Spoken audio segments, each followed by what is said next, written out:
Let's go. Alors, bonjour à tous. Je voulais que vous me voyiez pour quelques secondes. Alors, si vous me le permettez, je vais quand même refermer la caméra parce qu'en fonction de la lourdeur de ces présentations-là, de webinaires, parfois, ça prend beaucoup, ça surcharge un peu la bande passante. Alors, on veut juste s'assurer que notre première expérience avec le webinaire en soit une, non pas problématique avec la technologie, mais avec beaucoup de fluidité. Alors, bonjour à tous, merci d'être présents. Et premièrement, encore une fois, merci d'être à l'écoute à notre premier webinaire. C'est la première d'une série qui se déroulera tous les derniers jeudis de chaque mois.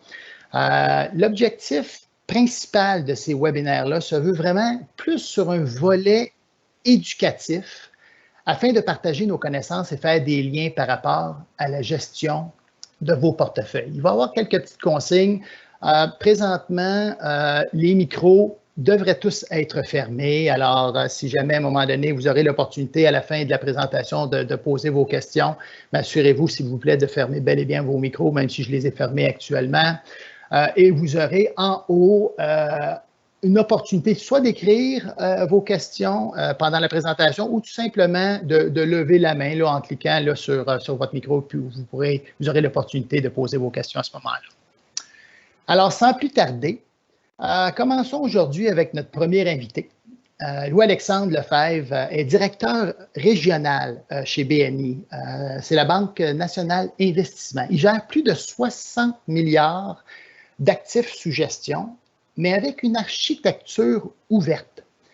Ça veut dire quoi? C'est tout simplement que tous leurs mandats de gestion sont donnés à des gestionnaires externes et donc, c'est une plateforme totalement indépendante, sans aucun conflit d'intérêt avec la banque.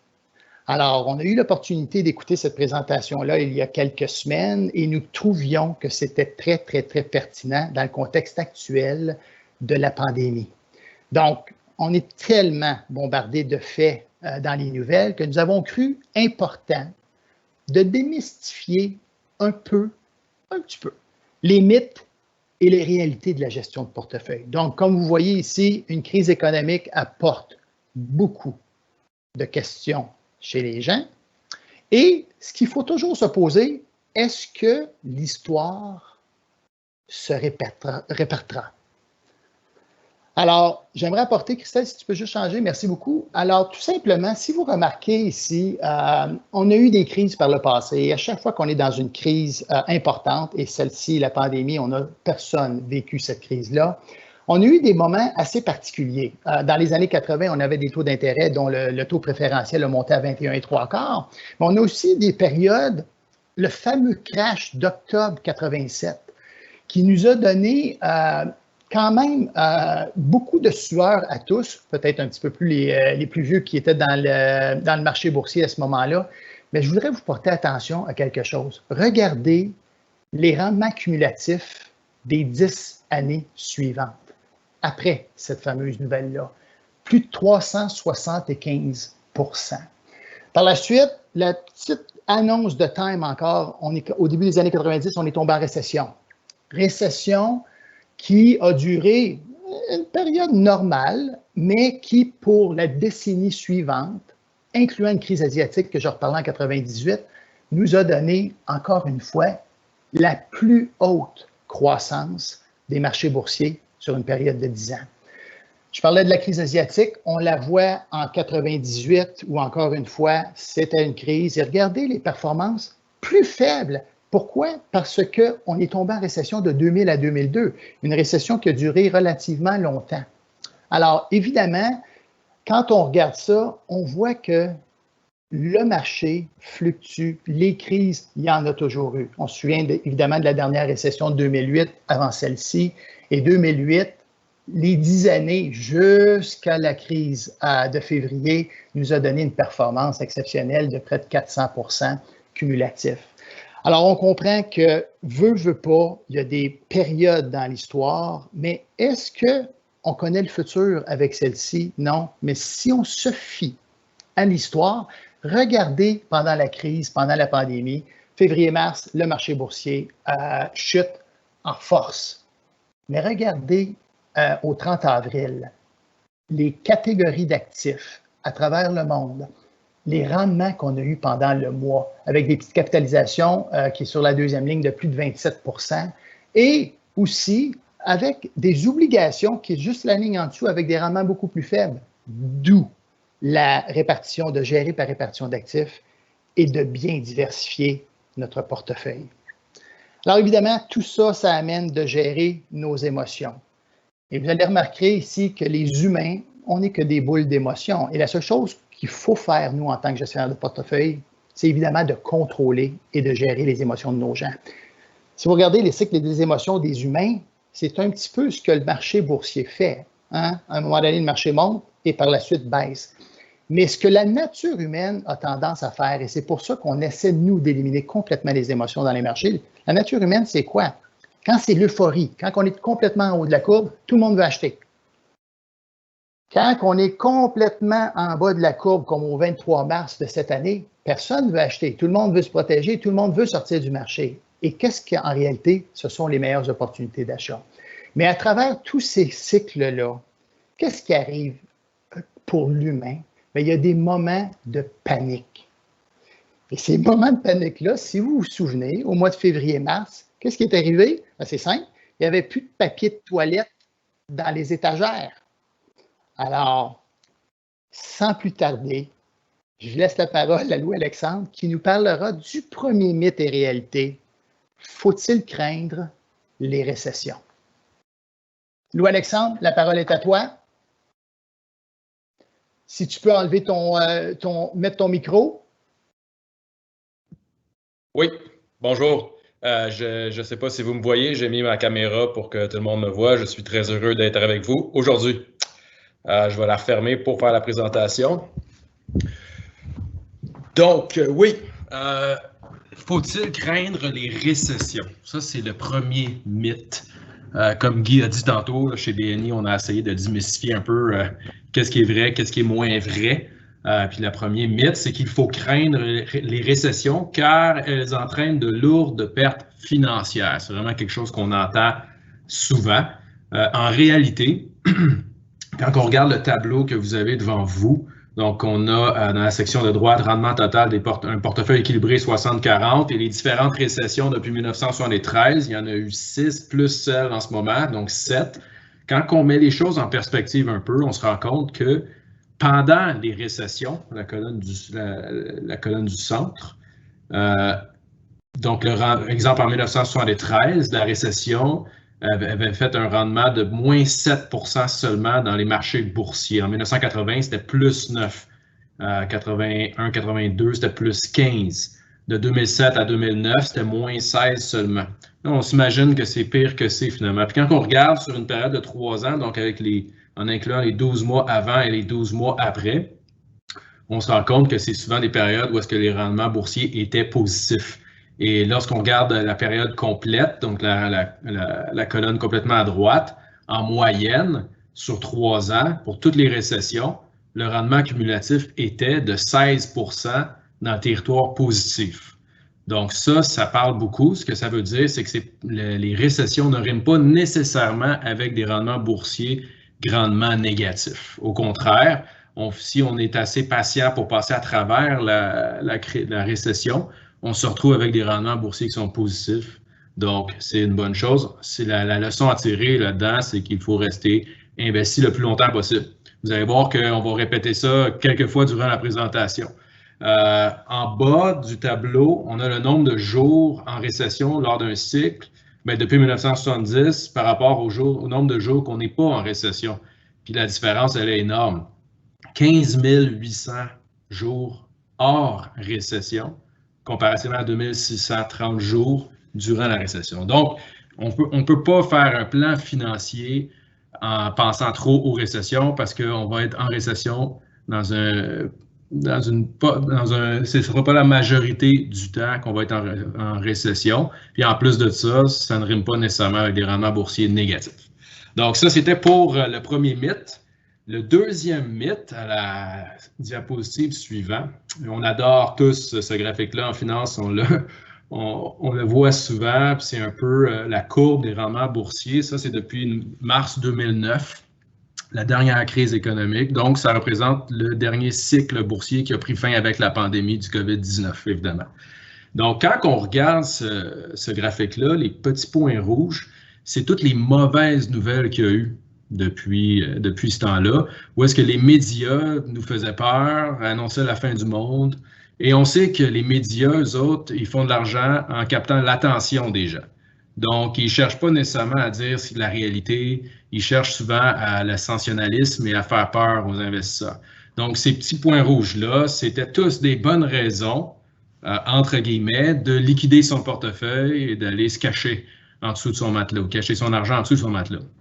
Mais au contraire, ces petits points rouges-là, qui étaient des moments de risque et de panique, sont des zones d'opportunité d'achat ou, dans le cas d'un investisseur qui est déjà investi, des rééquilibrages. Donc, toute saine équipe de gestion de portefeuille va faire des rééquilibrages lors de ces événements-là. Puis quand on se rend compte que si on a bien suivi son plan financier, qu'on a été discipliné, pendant toute cette période de temps-là où est-ce qu'il y a eu des risques et des paniques, mais le rendement boursier a été de 329 % au total, ou 13,7 % annualisé en moyenne par année. Donc, ça parle beaucoup et encore une fois, la leçon, c'est de rester investi le plus longtemps possible à travers ces événements-là. Donc, je finirai sur cette diapositive-là en disant que la seule certitude est qu'il y aura toujours de l'incertitude dans les marchés. Ça, il faut toujours s'en rappeler. Donc, prochain mythe, par rapport à attendre le bon moment ou le market timing. On entend souvent ça, des professionnels qui disent « Ah oui, moi, je vais investir au bon moment ou je vais vendre au bon moment. » Mais la réalité, c'est que l'humain, de toute façon, n'est pas parfait. Il ne réussira jamais d'investir au moment parfait ou de façon constante à travers le temps. Mais le mythe, c'est que le timing de votre épargne annuelle est d'une importance capitale pour le succès de votre portefeuille à long terme. Ça veut dire, parce que le mythe, ça veut dire que si l'investisseur réussit à investir au bon moment dans l'année, ça va grandement affecter positivement ses rendements sur le long terme.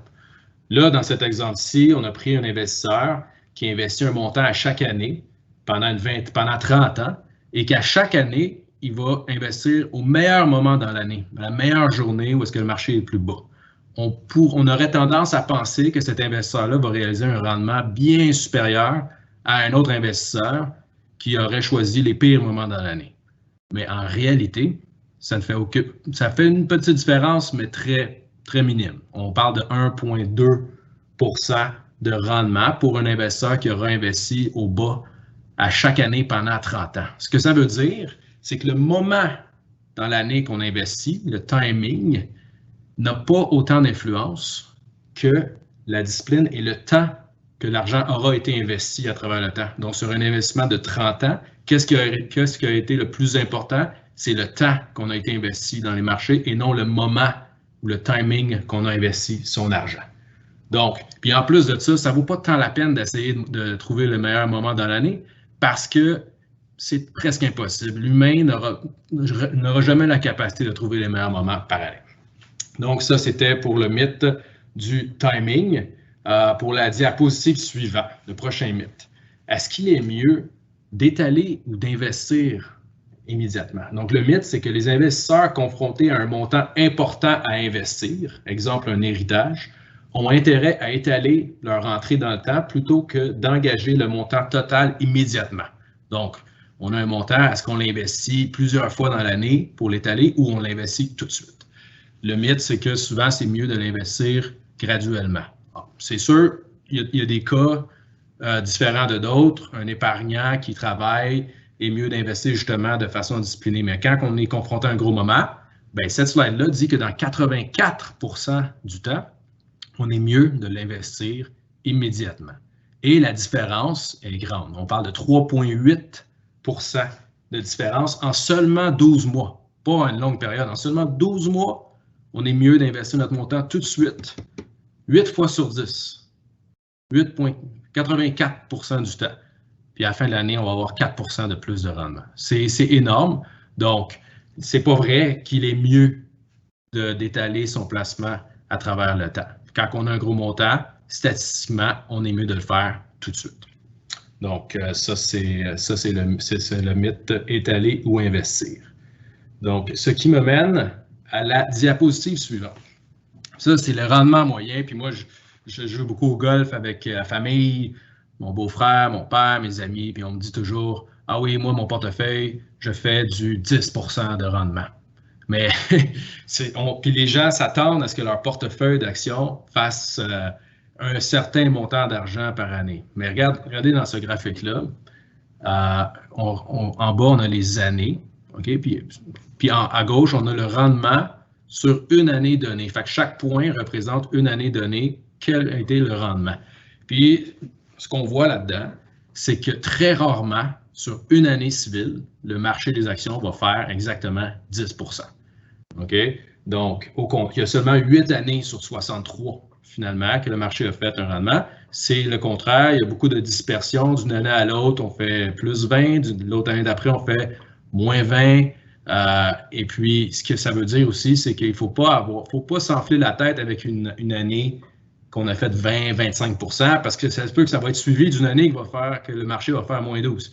Puis, à l'inverse, quand le marché fait moins 12 ou moins 15, il ne faut pas avoir peur et décider de liquider notre portefeuille, parce que l'année d'après, on va peut-être faire un plus 20. Et en moyenne, sur le long terme, ce qui me mène à la prochaine diapositive, la moyenne sur le long terme, ça va être à peu près de 10%, sauf que il faut absolument utiliser le temps, qui est notre seul outil qui a vraiment du pouvoir. Et ce mythe-là, le mythe des rendements des actions à long terme, c'est que la bourse, c'est comme le casino.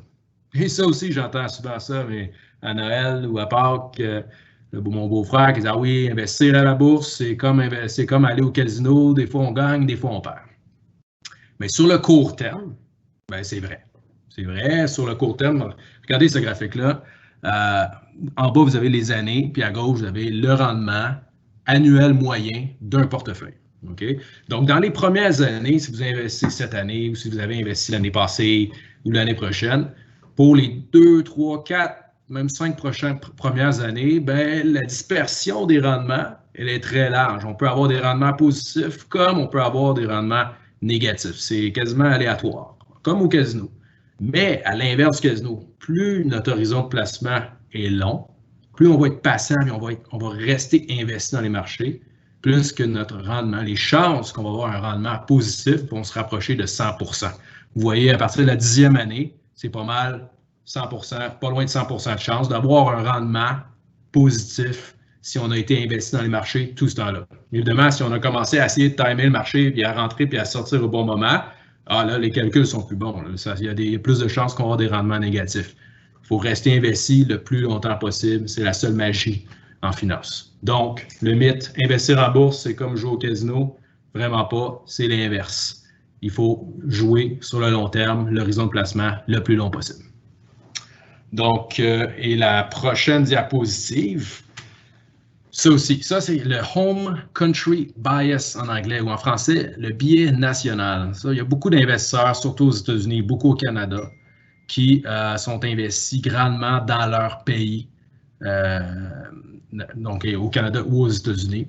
C'est une erreur. Alors, le mythe, c'est qu'il est plus prudent de placer la majorité de son portefeuille dans des entreprises domiciliées dans son pays d'origine parce que ces compagnies-là sont plus familières. Puis de prendre le risque d'investir en actions internationales, ça ne vaut pas la peine. Hein? On entend souvent qu'à l'international, c'est risqué parce qu'on ne connaît pas ça.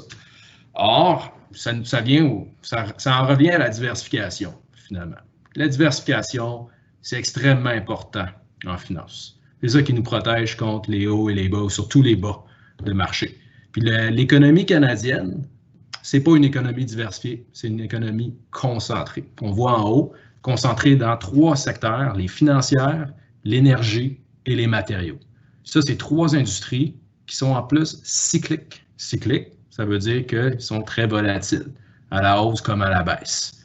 Donc, contrairement à ça, aux États-Unis, on retrouve une économie qui est beaucoup plus diversifiée.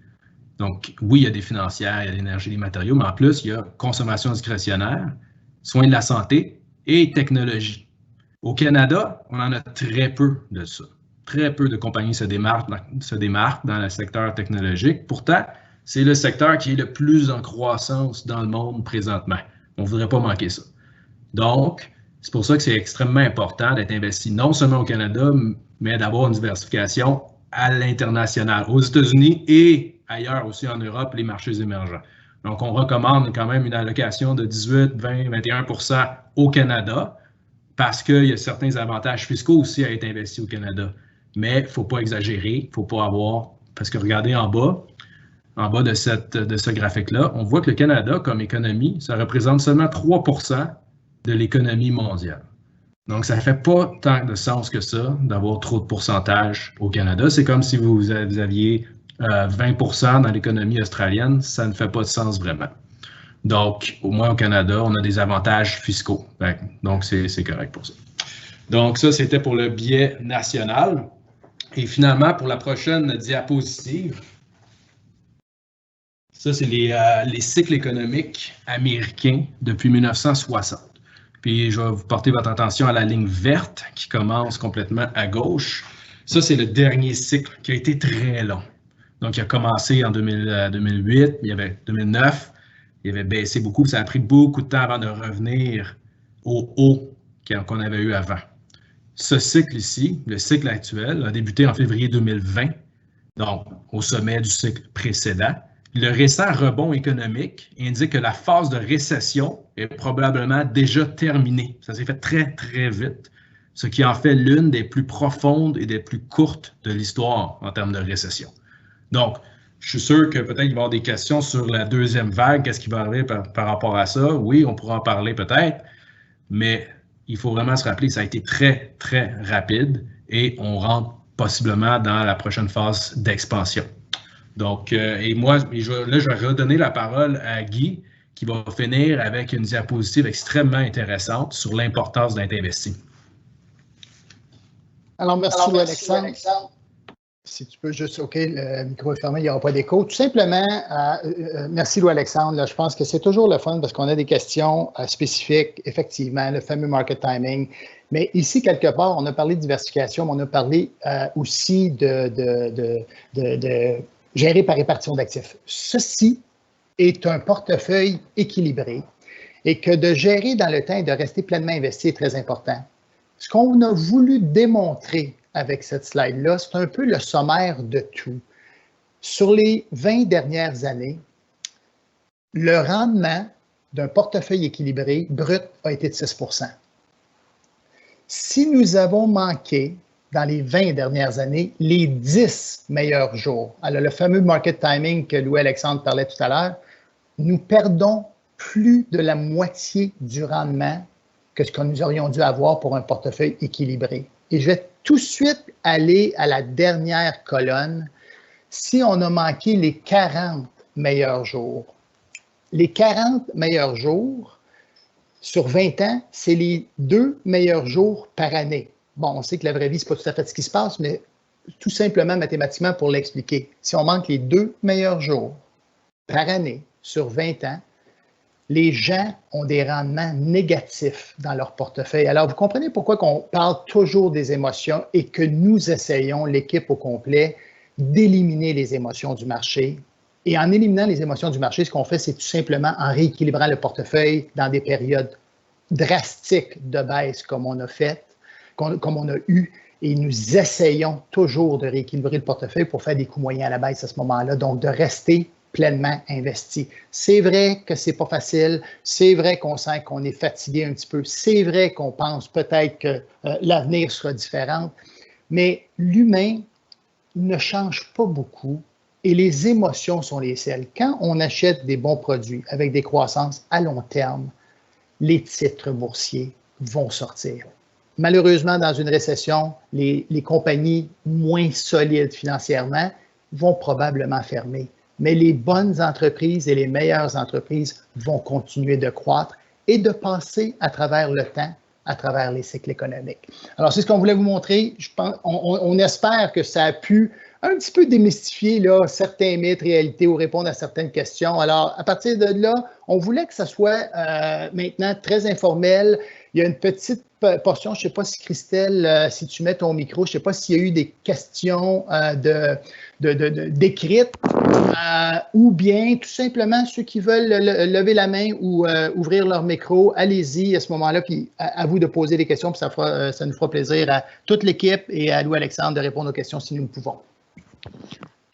Oui, j'ai pas l'impression qu'il y a des questions, mais vous êtes les bienvenus à les poser. Vous pouvez les écrire sur le côté si jamais. Oui, il y a un petit onglet en haut. Des fois, je sais que les gens sont peut-être un petit peu plus gênés de prendre la parole là, avec, par vidéo, mais n'hésitez pas. On espère, entre-temps, que ça l'a pu un peu aider à clarifier certaines choses et surtout sécuriser dans des moments d'incertitude comme on vit. Mais sachez qu'il y en a eu.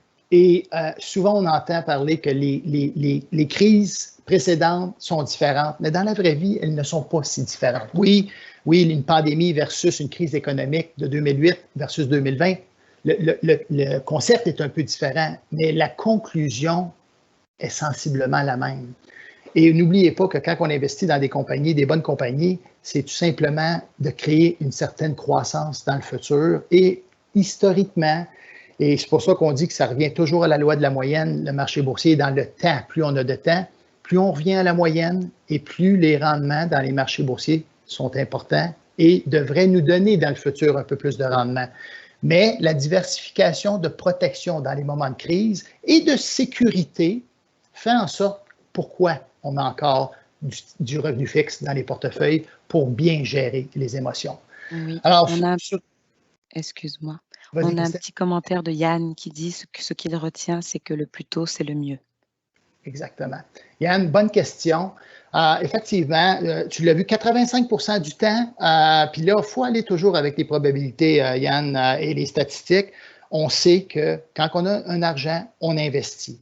Il y a quand même le fameux 15%, la fameuse loi de Pareto 80-20 qui nous dit que parfois, dans un contexte, et sommes-nous dans ce contexte-ci aujourd'hui? Peut-être, l'avenir nous le dira, mais de faire des fois une petite combinaison des deux, mais on sait que généralement, on investit quand on a de l'argent et sur le long terme. Plus on a de temps, plus c'est avantageux.